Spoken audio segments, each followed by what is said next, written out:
Hello everyone, Daniel from DePIN Hub over here.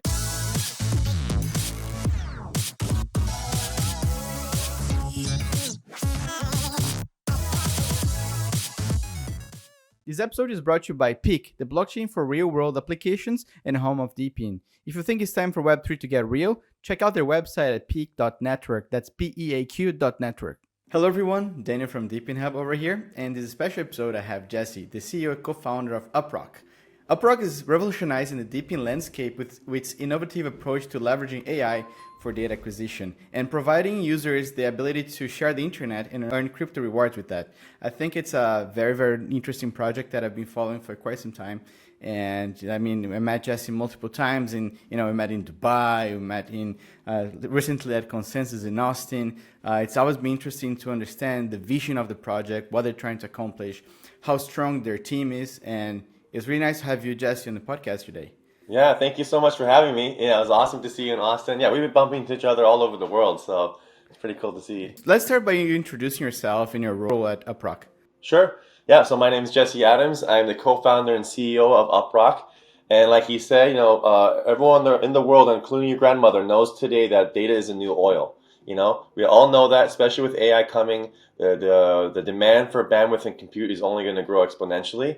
Everyone knows this, but okay, cool. What do you do about it? Well, we made it really simple. In under 2 minutes, you can start actually earning passive income by selling your unused bandwidth and your compute. Not your personal browser history. You just know you have an expensive phone in your device in your pocket while you're sleeping. It's still running. You can actually earn passive income by selling that unused bandwidth during that time. So that's what we do. That message resonates really well with people because we make it so simple. We have over 1.5 million installs on mobile, and we get about 18,000 per day now. Because everyone wants to be able to mine this data gold mine that's happening and be a part of this network.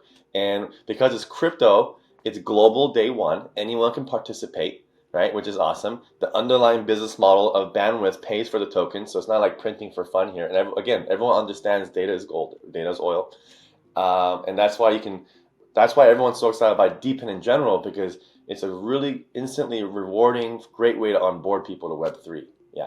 Yeah. I mean, I see a lot of projects actually. Those who are, or at least start as being a mobile first, get a lot of traction, right? Because it's such a low barrier of entry that so many projects get. Like, I'm just going to install Uprock on my phone. Actually, I have 4 phones here in my office running Uprock. I have like 2 Android phones. I have the Saga phone as well, and I think it's doing great. Yes, exactly. The collection of phone. I do the same thing. Yes, and I love it because how easy it is to just start the app and start earning rewards with that, right?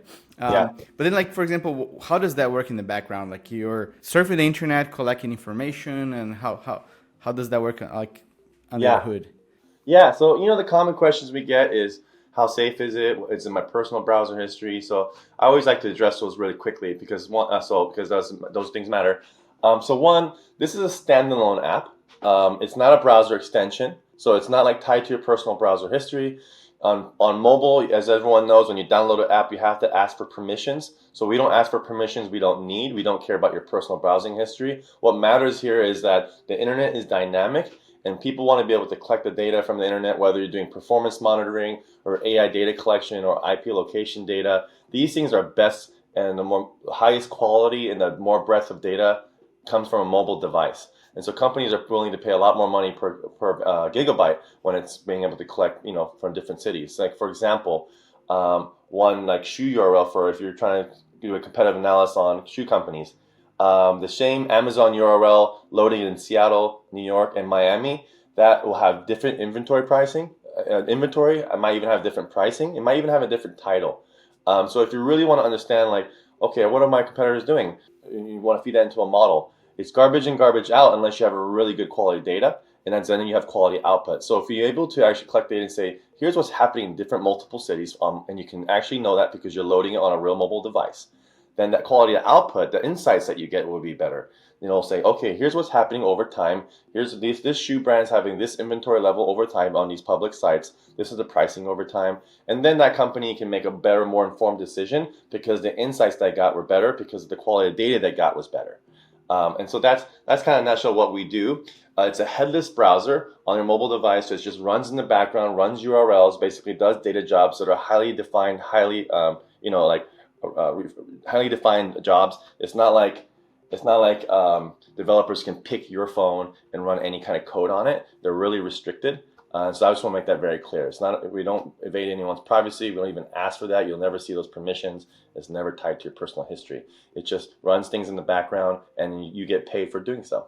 Yeah, I really like this idea of tracking different locations, right? Because first of all, like whenever I understood what Uprock was doing, there's two things. First, when you're running, like a headless browser on your phone, one thing that's very valuable is the IP address that you're running from, your home Wi-Fi or like cell carrier. Because if you do the same thing that you guys are doing on Amazon or DigitalOcean or any other servers, the problem is that a lot of those providers, they block access, right? They don't want people scraping the information. Sometimes they run some honeypots as well to change the price, to like really try to screw with the data they are trying to collect. And then, is there a different from like location from different parts of the world? How do you guys define like, okay, what's the most valuable? Is someone in Miami, someone in the Philippines, someone in Brazil? So the beauty of that part is, and the beauty of DePIN, and actually the way how Web3 works better is the market will decide that, because some companies will come in and say, hey, we want to know how as fast is our CDN, or like, how is my site reachable worldwide on 3G networks? And so if you want to do that, you want to actually, it might be maybe it's every 1 hour, you want to report every 4 hours or whatever, right? You actually want to load that site from Beijing, from Hong Kong, from some city in Sydney, maybe Australia, from Istanbul, from Austin, from Miami, from many multiple cities around the world. The more you can actually know how fast is your CDN, and actually did your site load, how fast it load, if you're doing it from the mobile device, not from a data center, which is not as accurate. So if you really want a performance monitoring, better network intelligence, you load it from a mobile device and you do it very often. And then that's really more powerful information for a developer of that website to say, okay, wow, I see this report. It's really slow in this city. It's running great here, but this city in Hong Kong for some reason is slow. Now they can actually take action, say, okay, we need to beef up our servers or do whatever they need to do to figure out why, take some action on it. But you just get a better picture of what's going on when you load things from mobile devices. It's just the quality of data is much better for you. So in that cases, the market decides what they're willing to pay for. If it's constantly people are saying, I really just want to target mobile IPs from America, then that will raise the price in America because a lot more people competing for those devices, for example. So that means people running phones in the US will get paid more. If folks just want like global coverage, like I said, like just want to know, it might, if there's a Web3 company and they have nodes everywhere, they want to check the health of those nodes, then they might not care about a specific country IP. They want to just target the world. And so it might be actually cheaper for them to collect data because they're not targeting a specific, geolocation. So. Wow, actually that's super cool. I didn't think about that. So it's actually much more than just like scrape information for AI modeling, AI training. You can use like there's a friend of mine that run a company called Checkly. That's what they do is that they ping your website from multiple locations around the world and tracking like how fast they can go, the ping, etc. So yeah, I can imagine there's so many open opportunities now that you have this headless browser. What other solutions or use case that you guys are thinking on implementing in the future? Well, the two things that really make me excited about the DePIN way, because in the Web 2 space, there are proxies that help unblock the internet for people who want to do data collection and competitive analysis, things like that. But they're very siloed. It's like one company do this, one company does this, and what's awesome about the Web 3 way is, and you talking to a lot of DePIN like you just mentioned. Like we can actually support each other's wallets and networks, make the resources that we built and the whole network aligned down from the person who downloaded the apps to the developer who needs the resources to the people who are operating the software for the network. Like it's all token incentivized, And so the more we can integrate with our APIs and our different wallets, the more liquid everything is and the more transactions everyone can do, So like we take that approach where we can work with a lot of DePINs. So that is actually a big part of the business model that I'm super excited about. So just talking to other DePINs, that's coming. And that's actually just proper use case, just being able to just, again, like interacting, transacting with other projects and sharing resources, doing more transactions. The specific business case, though, here I'm very excited about is if you're looking for like on-chain analytics or data, you might set up an RPC node or something like that. Let's say you want to track 1,000 wallets. How often do you want to do that? We have over a million, over a million wallets that we have to keep track of. And when we use RPC, like any RPC, you're gonna hit the limits, especially and if you hit 1,000. But if you were to say spread those jobs across 10,000 devices, you'll never hit the limits, and it's a lot faster to check 1,000 every single minute. So maybe you just want to see which of these 1,000 wallets are trading the best top meme coins right now. These are the hot wallets that are doing mother coin and dog, whatever, right? If you want to track those and see what's going on, and you want to do it quickly, you're going to hit the limits, you're going to rate limiter or something like that. But if you send that job to 10,000 devices, you'll just be able to do it constantly when not hit the limits. So DePIN is actually going to be a better Oracle on-chain data analytics infrastructure. Actually, you'll be able to just do a lot more faster and not, like I said, like be more efficient. You can ping the network more often because you just spread the jobs, and that's great for the network. People get paid more for that, So that's a really great one. We dog food that ourselves because people send stuff to their Uprock wallet. We're a hybrid model, so we have a custodial wallet, but we allow people to connect to third party. So if someone sends their stuff to the custodial wallet, we need to be aware of that. So we have to constantly check which wallets are interacting with which smart contracts and with tokens, And we use an RPC, and we're hitting the limits because we have so many wallets. We're like, what are we doing? We have our own network. And so, yeah, we don't. And now it's not a problem. So. Awesome. Yeah, I also got to be careful that you guys can do the reverse, right? And be like the DOS attacking, like get all this like 1.3 million users to attack the same website at the same time. And like, okay, that website's going to go down. Yeah, that is, it's funny you say that.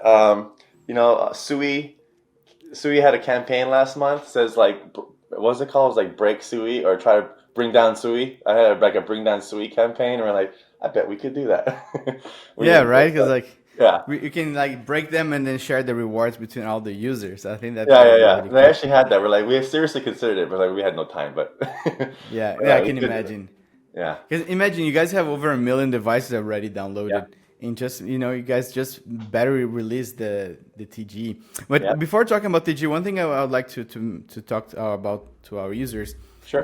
Tell me a bit of the story about your team. You told me that you guys have been working for a long time. Yeah. You have like very, very strong team. You guys have been like very close for quite some time. And I think it's a very, very nice story to share with the listeners. Cool. Thanks. Yeah, so we're very fortunate to have the same co-founding team for the past 3 startups.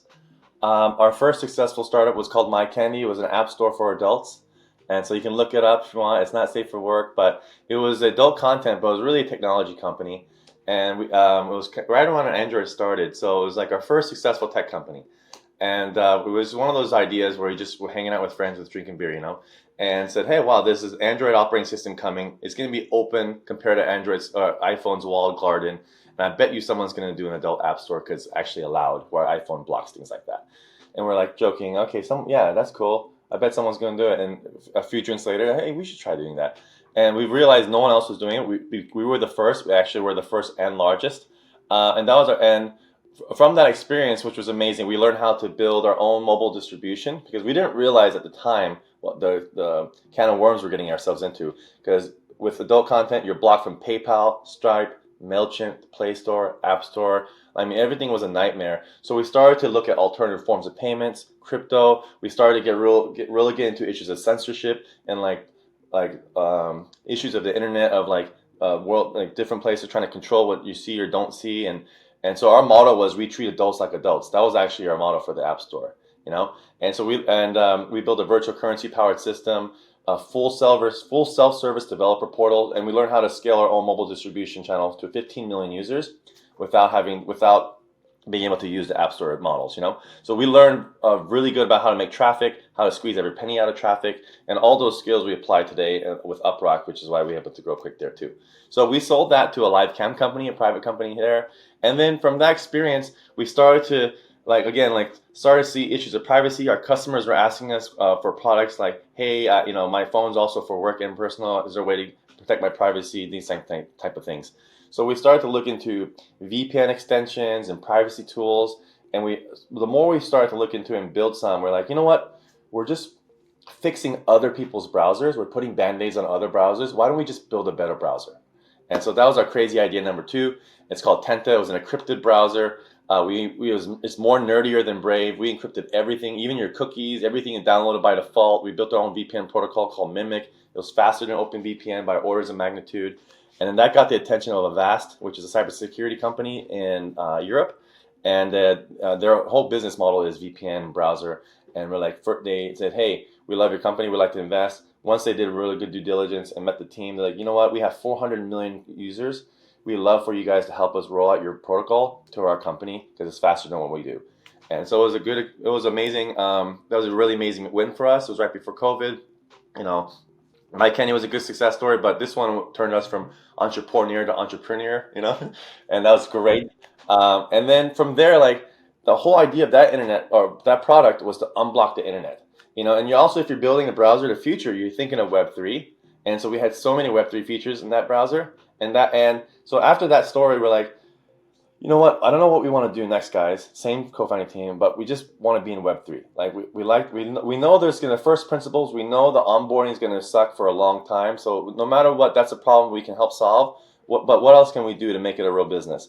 And so as we're figuring that out, we're using all the AI tools like ChatGPT and like everyone else. It blows your mind. But then very quickly, the same red flags came up that we dealt with Mike Candy and with the browser. Again, oh my God, this is very censored. Is this supposed to be, if this is the future, it's kind of scary because it's cool, but it's very antithetical to Web3. Google and Facebook, all these big companies, now they still own your data again. And we all know when you make it something so convenient, you're just going to give everything up to them, right? It was like all the nightmares repeating all over again, which is the whole reason why the Web3 revolution happened in the first place, And we're like, that was our eureka moment for Uprock. We knew the data is what matters here. Because whether the model is open source or closed source, who cares? It's like you won't trust the model if you think the data is being manipulated or controlled or censored in some way. And the data is the gold. That's matter. So the only way you can democratize it is to centralize it. And we know how to build a VPN operating business. That's why you have to have 30, 100 locations to unblock the internet. If we can do this at scale with millions of people, even better. Yeah, so that was it. That's what led to Uprock. And so we launched it. We used all the lessons we learned about making the onboarding good, making the mobile UI slick, making a really great consumer experience. And then again, the messaging around data is the oil. Here's how to take advantage of that. That hit home because everyone just got it. We don't have to explain that part too much, And then the DePIN narrative, this because you guys have been doing this long before DePIN was a thing. But everyone loves this idea of I already bought this phone. It's hardware-less hardware, right? You don't have to buy any specialized hardware. It's commodity. Everyone has a phone in their pocket, and that was what's cool about the model too. It's I already got this thing. You just got to install the software and you can start earning.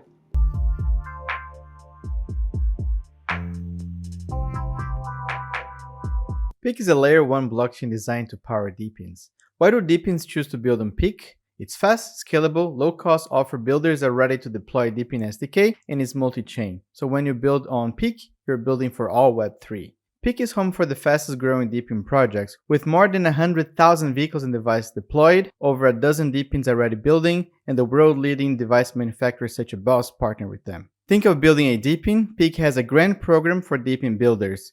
If you're listening to this, remember, you're early. The PIC network will launch in the first half of 2024. Check out PIC's channels for more details and links in the podcast description.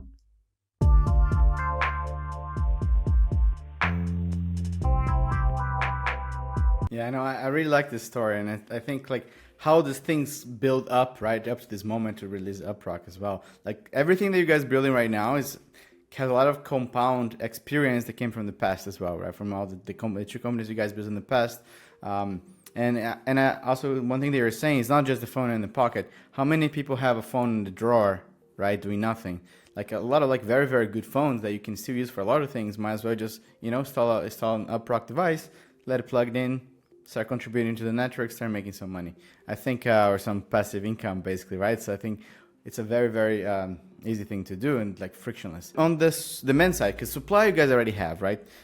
Even before releasing the project, you have millions of downloads, a lot of people using.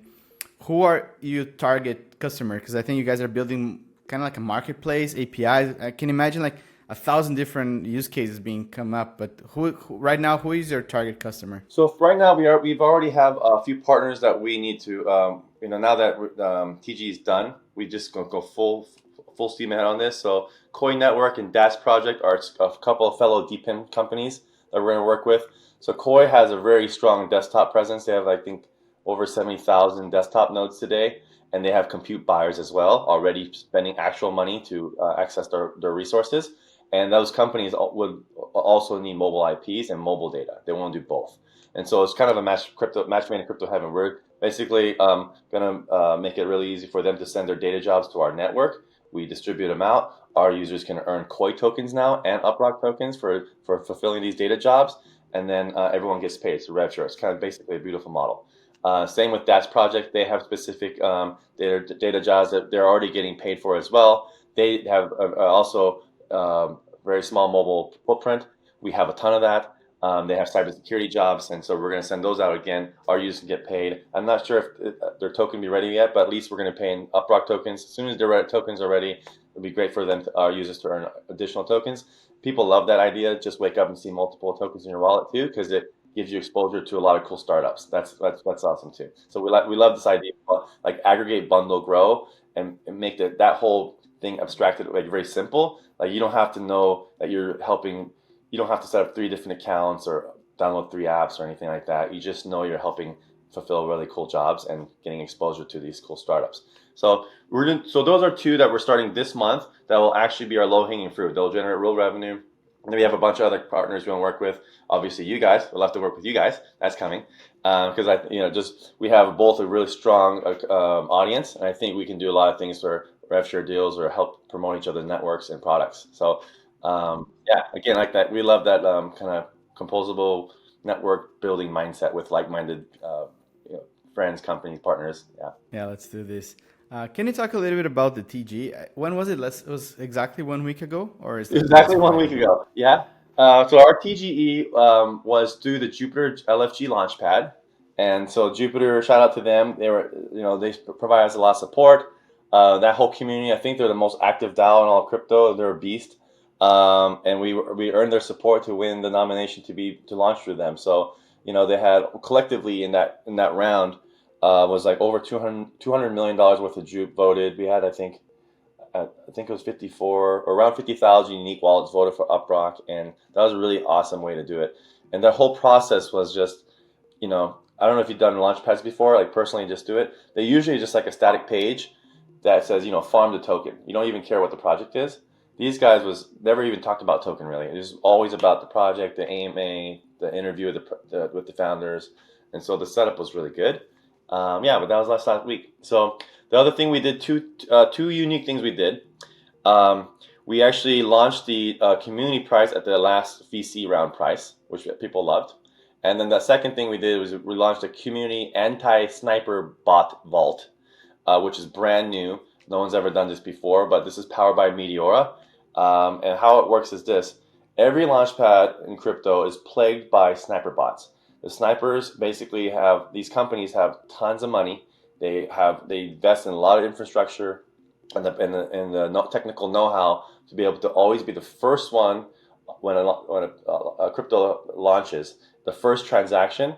And a lot of times, if it's a hot project, they'll buy the entire supply, they'll spike the price, and then because they know everyone has FOMO, they're trying to reload the page and get that token, they'll just dump on them all the way down. And that's how they make the money. It's so lucrative that they never go away. It's just too easy for them once they have the infrastructure in place.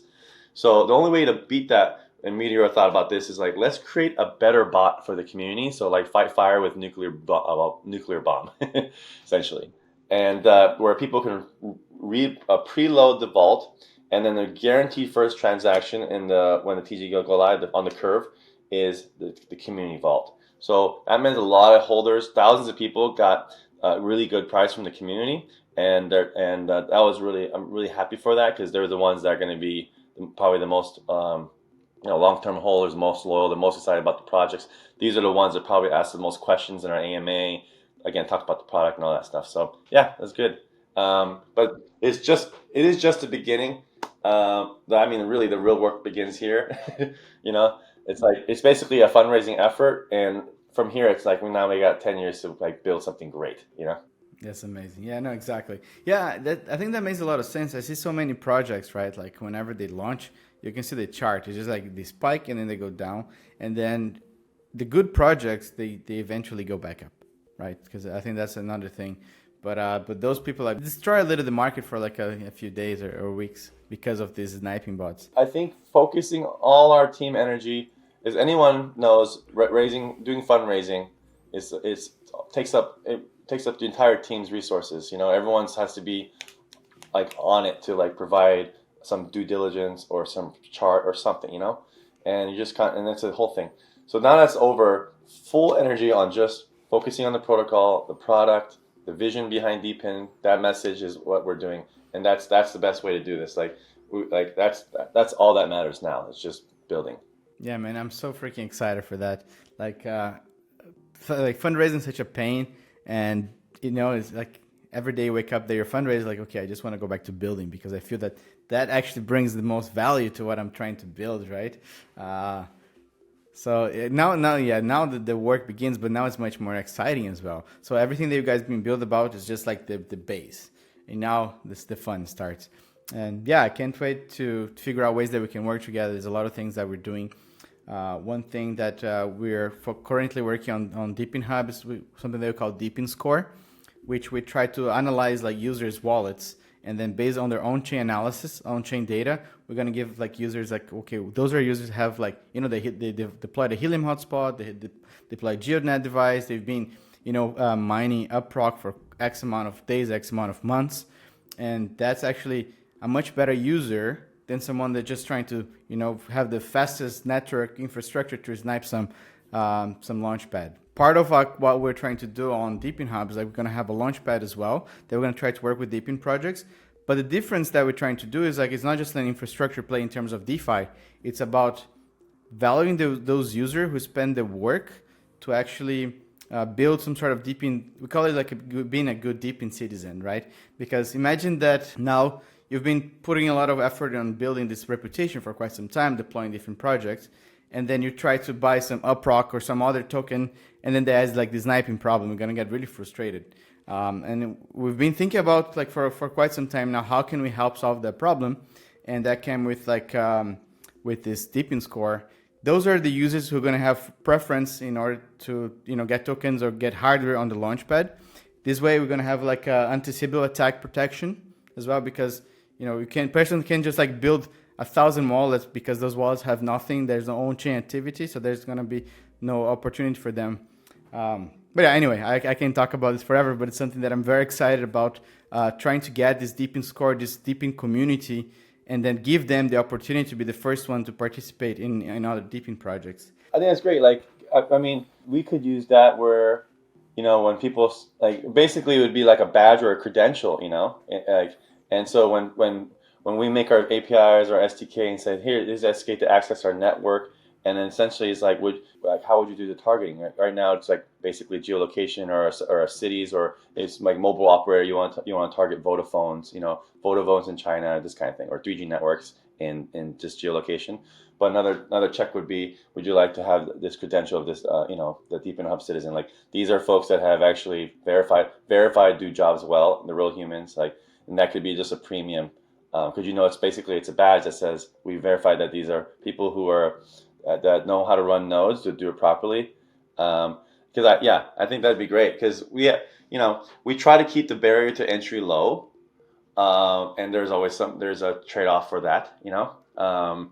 And we have this mix of wanting to provide jobs that are passive, but we do have an audience of people who are looking to do rewards, and so maybe they'll take extra action. So like just learning about your program, say, hey, you can earn more tokens if you fulfill and get this DePIN citizen badge. You know, I think people might do it. Even our networker, you know, our message is very passive income. You don't have to do anything, but I really think because people sought us out for rewards, that they will do a few actions if it helps them earn more. Yeah, definitely. But also, for example, even like a Solana wallet. So when you install the Uprock, you create a Solana wallet, and if that wallet has been, you know, providing value to the Uprock network for months, so we can check if has this wallet been created recently, and then we can work together and see how much value has this wallet created, and that will give already a good score for that user without having to even interact with other projects, right? And then, so it's something that we're still thinking, but like, okay, it'd be nice to have like an API that we work with DePIN project. DePIN projects can like query the wallets and understand, okay, what is the score of this user? So new users come to me, like I have 10 users, like I have like, 5 devices that I need to ship. So this way I can pick the best user that I think gonna like, improve the network. It's just like something that I find super interesting. And one thing that we can do very soon as well, and that I'd like to talk about, is the pioneers. I think that's a cool topic, right? And we can even do something with the DePIN score in the future. Can you talk about what the pioneers is and where do we go with it? Yeah, so DePioneers is actually a community building effort, really. So, but technically, what it is SPL 302. It's a hybrid NFT. So a hybrid NFT means it's an NFT that's token backed. And there's SPL 44 or SPL 44 and so on, and I think Ethereum has something called 44 as well. But essentially, what it is, it has all the beauty and awesomeness of a community, a power of a generative PFP, right? So you have 10,000 people with their avatar. In this case, DePioneers means you're bullish on the DePIN narrative. So people who are bullish on this is you have a bunch of people that can say, hey, this is great for marketing. An NFT in this case is it's like a membership to a community, membership badge, or to that community, which means you get perks for being part of that community. But here's the thing about NFTs: it's really hard to maintain the value of NFT. It's just really hard because you have to have usually, even if it's a DAO, there's usually a small set of core people that need to keep that thing alive. It's really hard. Well, why is a hybrid model so great is just token backed. So when you buy this NFT, you're actually buying a bundle of different tokens in the bundle in the NFT. It's actually with it. So in this case, it's a bundle of different DePIN projects. What's cool about that is like you're getting the membership to this awesome community that's bullish on DePIN, but you're also like backing 6, depending on when the DAO decides, like let's say it's 6 to 10 DePIN companies. And so the value of the NFT is highly correlated to the DePIN market and the projects that are in this NFT, which is what makes it so much more strong, much more resilient, much more exciting. Like it's actually like you're investing in projects that are trying to change the world, and you're doing it in a really fun way. It's a community building way because now you can do NFT gated digital events, or you can even do in real life events. Awesome thing about doing a community of different projects. With one NFT, you might get a benefit with DePIN Hub. You'll get perks with DePIN Hub. You get perks with Uprock. You get perks with any other NFT that wants to be part of the bundle, right? And so for the NFT holders, it's amazing because you multiply the perks really quickly. For the token projects, it's not like you're doing it just all by yourself. We can actually combine our resources and manpower and to actually throw really great events together, whether they're online or in real life. So I think that's why it's really amazing. And there was no PFP to represent DePIN yet. So like, this is crazy. We should do it together, and we should do it with other people who feel the same way. And so we did start it, but we want this to be more like Knights of the Round Table, and that's what we would convey to everybody. So we're so excited that you guys are part of it, and so that's what that DePioneers is about. That's freaking awesome. Like, yeah, we bought one for each of our team members because this is such a cool, like, you guys need to be part of it. Everyone here needs to be part of it. Yeah. Just give me your Solana wallet. I'm going to get you some. So that's what we did for our teams as well, right? Yeah. Where can people know more about the Pioneers and, of course, Uprock? Yeah. So uprock.com, you can learn more there. We're very active on all our socials, x.com/uprock.com, and then dpioneers.com and dpioneercats on Twitter or X. You can check those out. And DePioneers, the schedule mint is actually end of this month. The artist is awesome. He kicks ass. And you can check out a sneak preview of the art on x.com/dpioneercats. It's the reviews are great.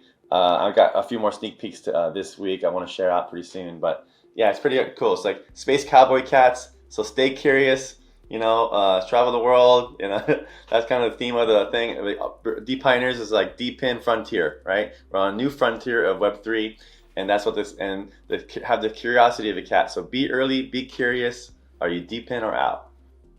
Awesome. Yeah, man, that's freaking awesome. Yeah. Well, thanks so much for joining the podcast today. I just would like to ask all the listeners out there to check Uprock, check the DePioneers Make sure to subscribe to our podcast wherever you listen to this. If it's on YouTube, Spotify, or YouTube Music, or any other place, go to DePINHub.io. Make sure that you subscribe to the newsletter, because there's going to be a lot of really cool things coming every 2 weeks, and maybe very soon every week as well. A lot of alphas coming. Jesse, thanks so much for joining. It's a pleasure to see you again, and hope to see you very soon in the next conference. Yeah, thank you, man. This was fun. Yeah, see you soon. Thanks. Rock on.